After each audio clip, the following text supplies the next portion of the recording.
What are your night shift horror stories? Many years ago, I worked at a regional radio station in the middle of fucking nowhere, Australia.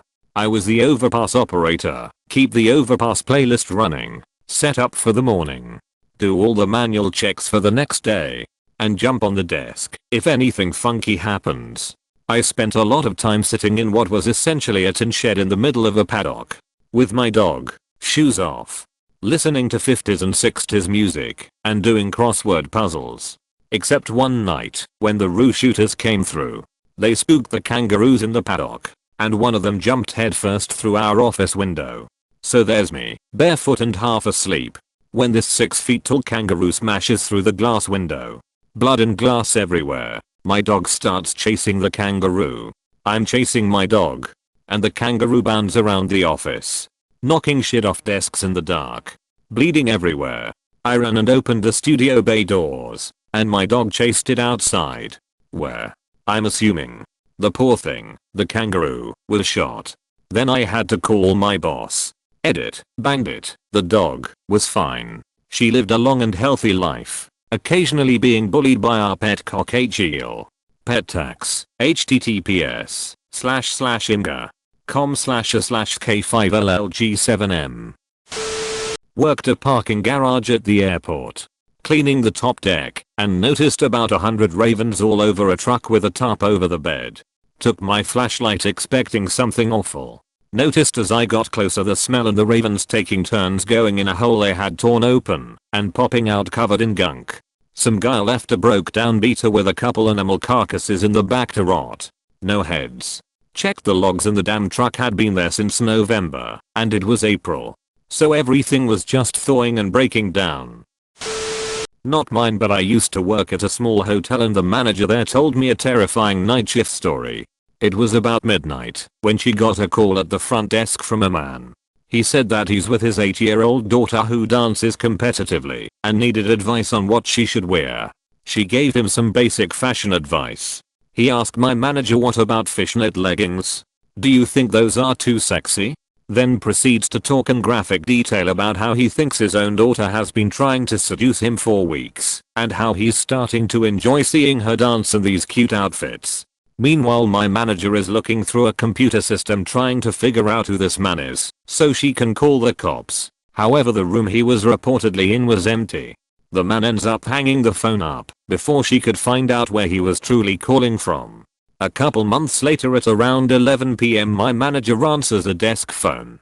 A familiar voice asked her if she could help him pick out an outfit for his daughter's next dance recital. She asked him, let me guess you want to know if she should wear fishnet leggings? The man immediately hangs up the phone. Many years ago I briefly had a job that started at 3:30 AM. The job itself was very boring, but the commute was wild. The world is at its weirdest in the very early morning. Road hazards haven't been called in yet. So one day I pulled off the freeway and discovered that the off-ramp was completely flooded, deep enough that I have no idea how my car didn't stall. But the most interesting discovery was that if law enforcement has to raid a home, they do it around 3 or 4 in the morning, because that's the best chance of everyone being peacefully asleep. One day I was nearly to work when I noticed something off ahead of me. I slowed down and came up to a massive police blockade. Squad cars everywhere and absolutely crawling with heavily armed officers, but all in absolute silence. They silently waved me down a side street. Just a creepy, unsettling experience. Was running the register at 24-hour supermarket. Stock person comes running in to produce carrying mop handle screaming, you motherfucker. Out of sight. He keeps yelling fucker and smacking handle at something for like 5 minutes. I'm ringing up customers and freaking out because he was losing his mind. But I'm not interested in getting involved in a murder, so I ignore it. Later I find out he was chasing a rat. Used to work nights at a Home Depot. There was one time where for a week or so our store stayed open 24 hours. For the most part this wasn't really a problem. Typically nobody comes shopping for home improvement items at 2 in the morning, except that one couple that came looking for marble countertops at 1:30 in the morning, and the woman was wearing a nice dress. I guess there was also that one young lady who came looking for a toilet paper roll holder a little after midnight. I had just gotten off my first break, and she was wearing jorts and one of those white with black belt stereotypical karate outfits.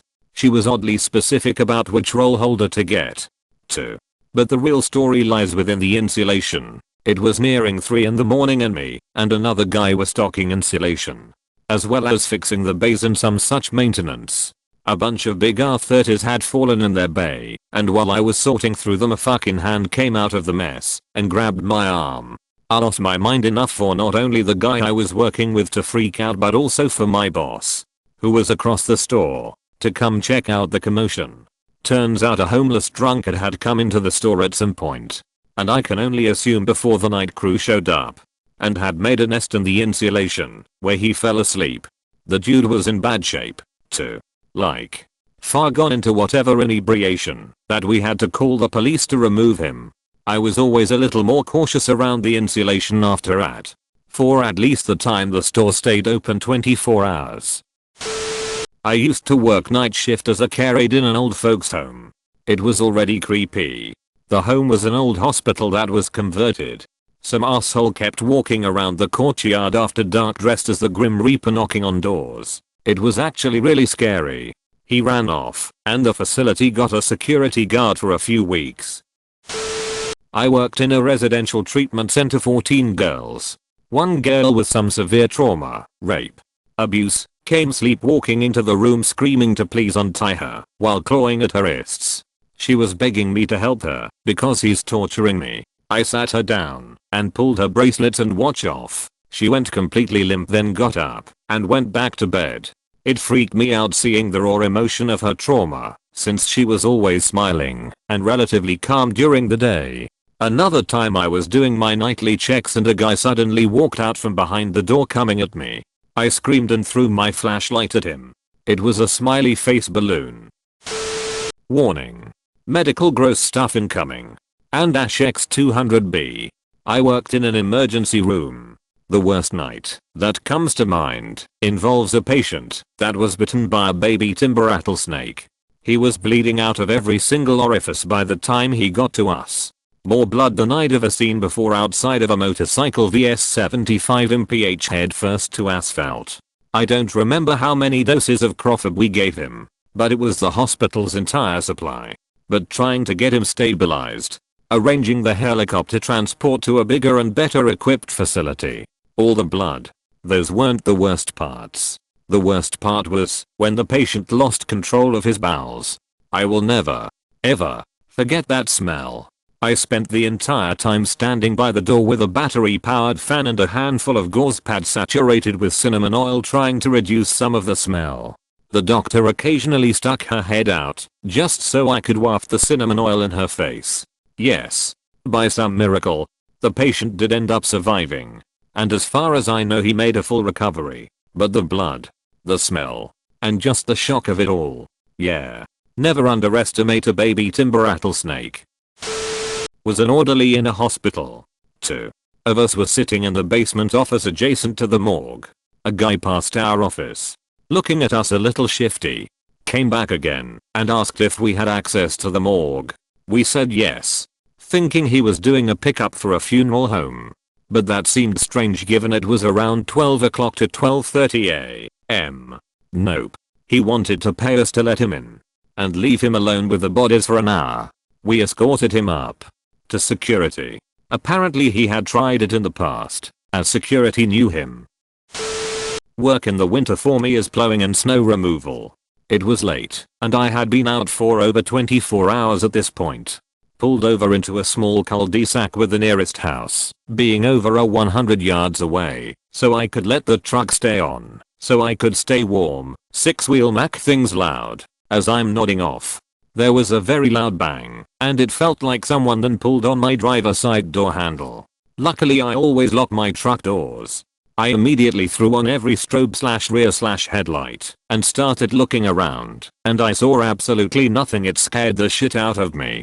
Needless to say I never sleep anywhere other than lit parking lots now.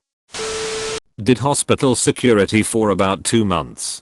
It was small hospital out in the sticks, So we were responsible for removing patients who had passed from their rooms and transferring into the morgue freezer.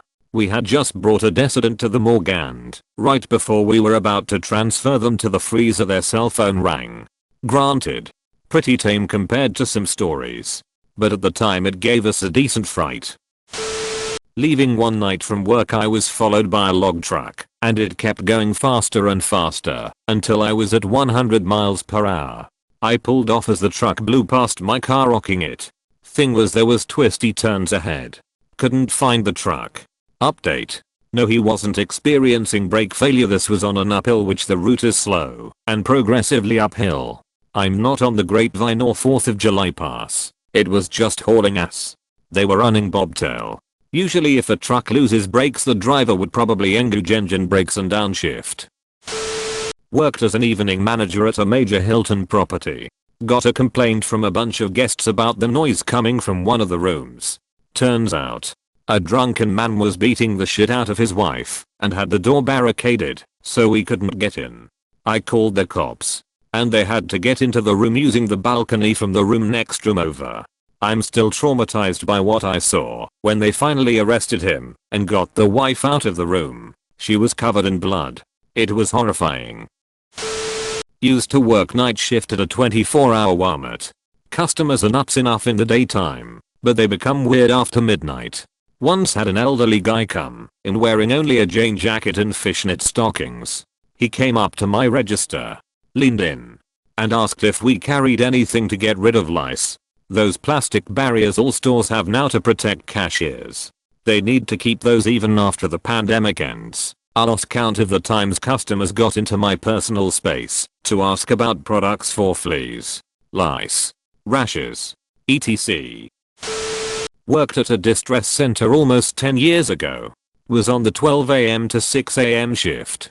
Got about 2 phone calls each hour of the shift from the same guy saying that he's tied up in a room. His balls are tied up with leather straps, and his wife is getting banged by 5 giant black guys in the other room. Asked him each time if he's in distress and he says no every time. Kept telling him if he's not in distress then he shouldn't be calling and let him go. I just can't believe he was up from 12 to 6 AM to make those calls. More of a very weird event. Sometimes work night shifts. One time was going home around 4 AM or so.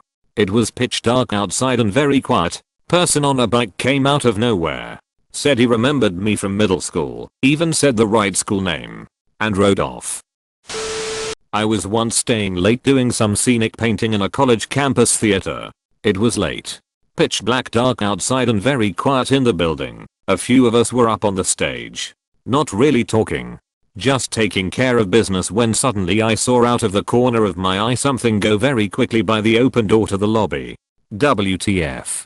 Then it went by again, and I actually saw what it was. A guy with long hair.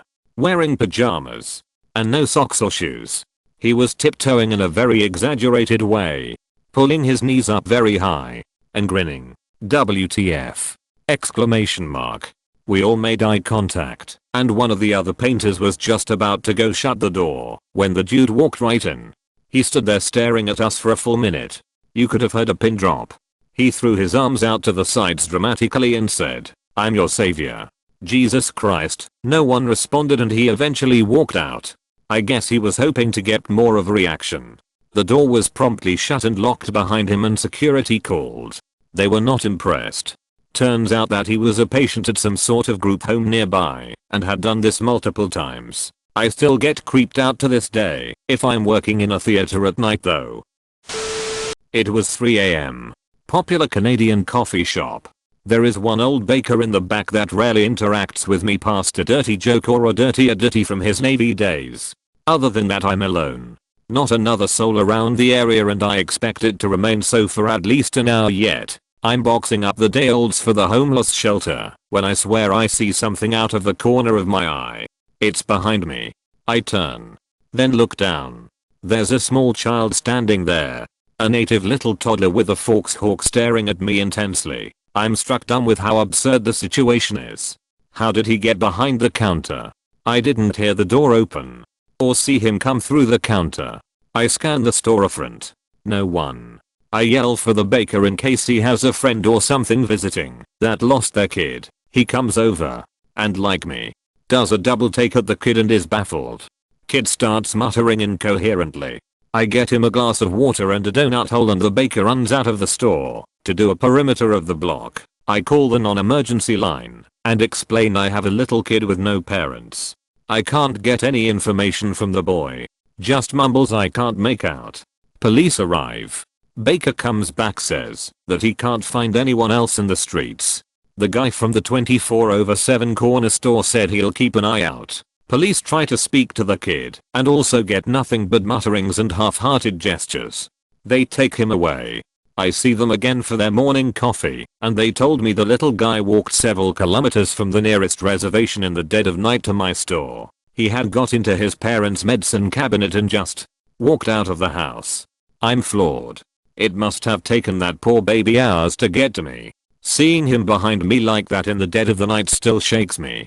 Spooked me more than the guy that threw a pot of coffee at me, the woman that tried to stab me with a plastic spoon because I refused to give her a metal one, and the dude that waited around for 4 hours hoping to catch me alone so he could teach me a lesson since I didn't have the flavor of Bajol he wanted. Was walking through the simulation lab for nursing students at the hospital I work at on very little sleep. All the lights were off and it was my first time working night shift.